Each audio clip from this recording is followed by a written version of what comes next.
Hey YouTube, what's up? Blue Witch here. Okay, so I'm going to warn you right off the get-go, if you have a problem with doing mean things, then you don't want to watch this. Anyways, so this spell I've used before. I know it looks like a lot. It is a lot of stuff. And it's just what I use, and it works. I've used it before and it worked really well, too well, that I had to add a couple of things to keep the person from wanting to commit suicide. This spell basically is going to strip someone of everything that's keeping him from my client. It's kind of like it's kind of messed up, but it depends on the guy or on the person you're putting the spell on. If it's easy, if it goes smoothly, or if it's hard on them, because it's up to them. If they just go with it, they'll be fine. But if they fight it all the way, then everything that's keeping them from being where I want them to be will be stripped away from them. And so it's kind of mean to do this spell. This is like a last resort kind of thing. I don't like to do this spell. But anyways, I have added some things to it to keep the person from getting depression, because it can cause it. The last time I used it, the guy lost his house, lost his job, wanted to commit suicide, and that was kind of sad. So then I had to do a spell to remove the depression. So anyways, it was a big mess, but it worked and it was effective. The whole purpose of it worked and everything's fine now, but it was a rough go at it. Lost some girlfriends, the whole 9 yards. So first I'm adding some mugwort.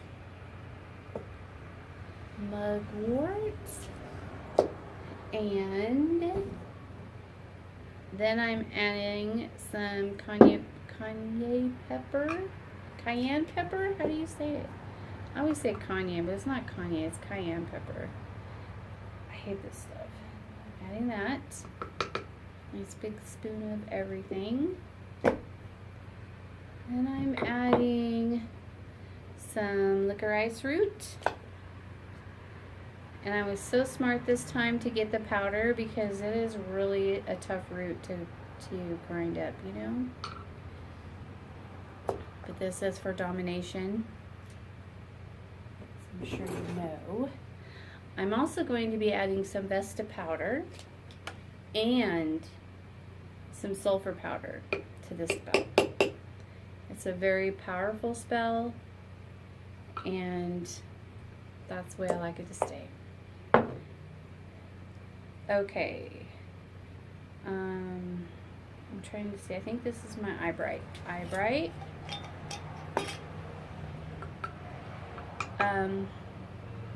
The Eyebright helps open up his senses, and so does the mugwort.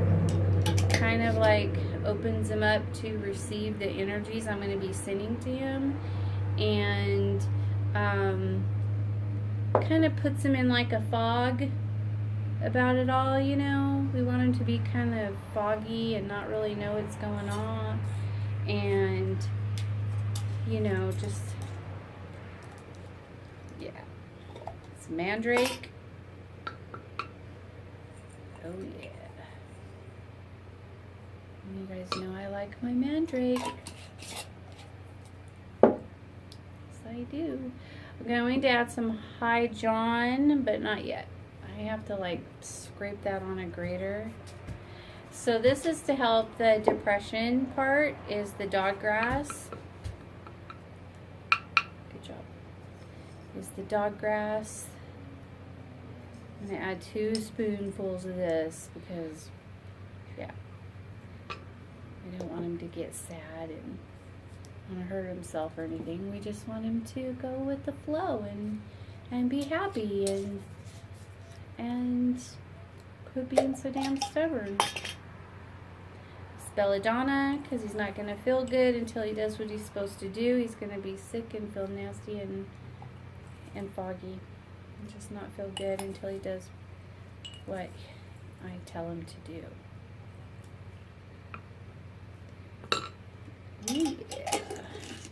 So I think sometimes as witches, we have to do spells like this that most people don't like to do. They don't have the stomach for it or whatever, but you know, I don't care. I don't have a problem with it. Oh, and that's wolfsbane. I don't like wolfsbane either. But it's effective. It works. And this is some coriander seeds. Maybe if I can get it open. I just got it. I was out, so I had to go get some. There we go. That looks like a good amount. And some black pepper. And then the most important part that's going into this is snake skin. The snake skin is going to represent the shedding. The shedding of everything that's keeping him from my client. Everything that's in the way, everything, it's all gonna go away. It's all gonna be shed right off of him. Ooh, there's a bug in there. Yuck. Oh, maybe I should use that bug. I could sacrifice it. Fine. I won't sacrifice it.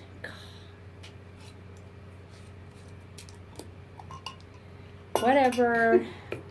Can't help it. I really like sacrificing bugs now. It's a thing. Oh, and this is sulfur. I'm adding sulfur also. And that is a lot of stuff. It's really not a lot of stuff, but it looks like it's a lot of stuff. That's like, it's just this much stuff. Look, that's all. I forgot something. Oh, the coffee. Thanks. My little witchy, she's not little, sorry. My witchy daughter is out here with me. And I try to share, is that good enough? Everything with her, like teacher stuff, because she doesn't get to do a lot of magic. She loves to do magic, but like this kind of stuff, she doesn't get to do it a lot. But she does today. So anyway, so what I'll do is I'm going to put all of this in here, grind it all up together, and then I have 2 candles for this purpose. A black one and a purple one. And I'm going to be calling forth some deities and burning their incense and stuff, writing their sigils out on paper. I have pictures with names and birth dates, and I will be putting those with all of this together, and you know, the usual candle magic. But I learned a new thing today from Taliesin McKnight's channel, and he talked about when you're working with planetary magic and deities, to when you write on your candles, I always just go up and down when I'm, you know, carving the names and stuff on there. But he said when you're working with deities, to go around the candle. Like go around the candle with your petition. Put your petition around the candle. So I'm going to do that tonight with this spell. I'm really excited about it. You do that in the woods? No, I don't. You don't? Mm-mm. I saw you do it. I've done it before? Yeah. Oh, I don't remember. But anyways, so I'm doing that with this spell, I'll be going around the candle, and a lot of times when I do spells, I don't remember a lot because a lot of times I'm channeling, and I'm in state. And when you're in state and you're channeling with your deities and stuff, you don't really pay attention. You're just kind of like just doing. You're in the flow, you know, and you just don't pay attention. You don't remember every little thing that you do.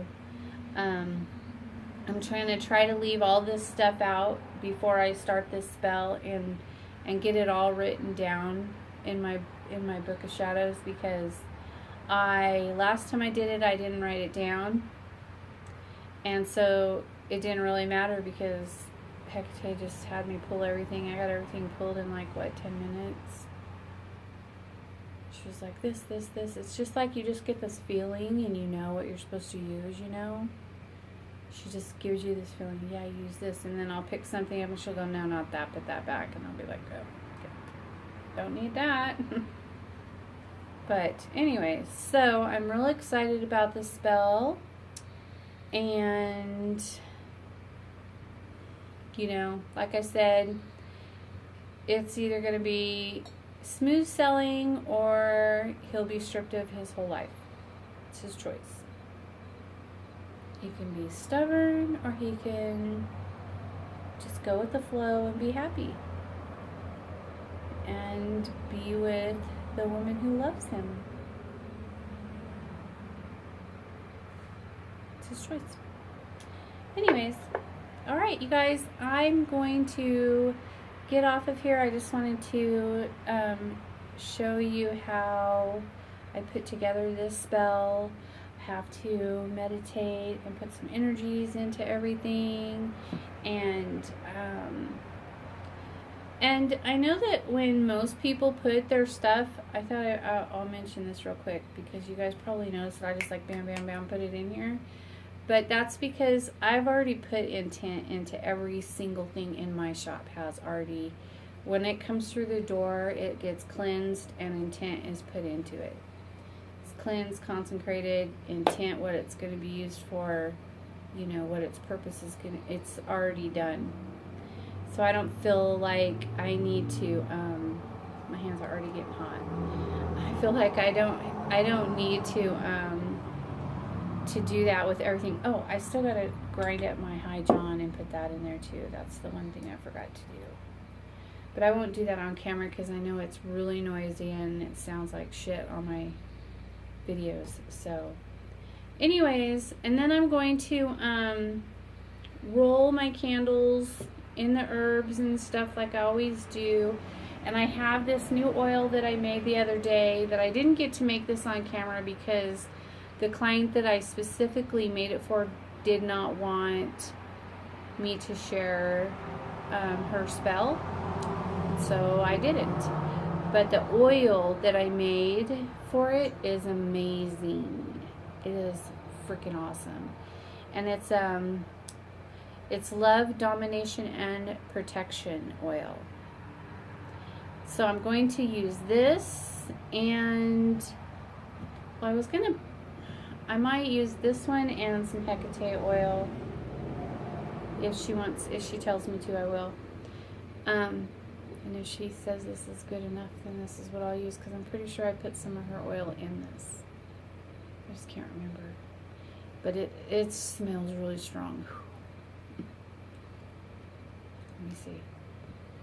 Oh yeah. Ooh, oh, it stinks. Good God. My oils don't smell good. My oils are for magic, not to smell pretty. I know that some people make oils and they're like, oh, it smells so good. And I'm like, damn, mine all stink because they're not made for smells. Nope, they have a purpose. Anyways, I'm going to get off of here and I will talk to you guys later. Peace out.